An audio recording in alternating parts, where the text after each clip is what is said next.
കുവൈറ്റിൽ വിഷമദ്യം കഴിച്ചതിനെ തുടർന്ന് 13 പേർ മരണമടഞ്ഞതായി ആരോഗ്യ മന്ത്രാലയം സ്ഥിരീകരിച്ചു. വിഷമദ്യ ദുരന്തത്തിന്റെ പശ്ചാത്തലത്തിൽ Indian embassy help line number സ്ഥാപിച്ചിട്ടുണ്ട്. കുവൈറ്റിൽ വിഷമദ്യം കഴിച്ചതിനെ തുടർന്ന് ഇതുവരെയായി 13 പേർ മരണമടഞ്ഞതായി ആരോഗ്യ മന്ത്രാലയം സ്ഥിരീകരിച്ചു. വിഷബാധയേറ്റ് ഇതുവരെയായി 63 പേർ ചികിത്സയിൽ കഴിയുന്നതായും ആരോഗ്യ മന്ത്രാലയം വാർത്താക്കുറിപ്പിൽ വ്യക്തമാക്കി. മരണമടഞ്ഞവരിൽ മുഴുവൻ പേരും ഏഷ്യക്കാരാണ്. 31 പേർ വെന്റിലേറ്ററുകൾ കഴിയുകയാണ്. 51 പേർക്ക് അടിയന്തര ഡയാലിസിസ് ആവശ്യമായി വന്നു. 21 പേർക്ക് സ്ഥിരമായ അന്ധതയോ കാഴ്ചക്കുറവോ ഉണ്ടായതായും അധികൃതർ വ്യക്തമാക്കി. വിഷമദ്യ ദുരന്തത്തിന്റെ പശ്ചാത്തലത്തിൽ Indian embassy help line number സ്ഥാപിച്ചു. മരണമടഞ്ഞവരുടെയും പരിക്കേറ്റവരുടെയും കുടുംബങ്ങൾക്ക് എംബസിയുമായി ബന്ധപ്പെടുന്നതിന് 655-01-587 എന്ന ഹെൽപ്പ് ലൈൻ നമ്പർ സ്ഥാപിച്ചതായി ഇന്ത്യൻ എംബസി പുറത്തിറക്കിയ വാർത്താക്കുറിപ്പിൽ അറിയിച്ചു.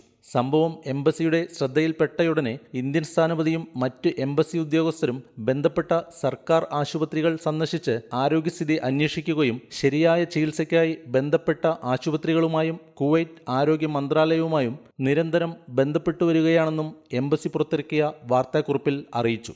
ഗിരീഷ് ഒറ്റപ്പാലം, 24 കുവൈറ്റ്.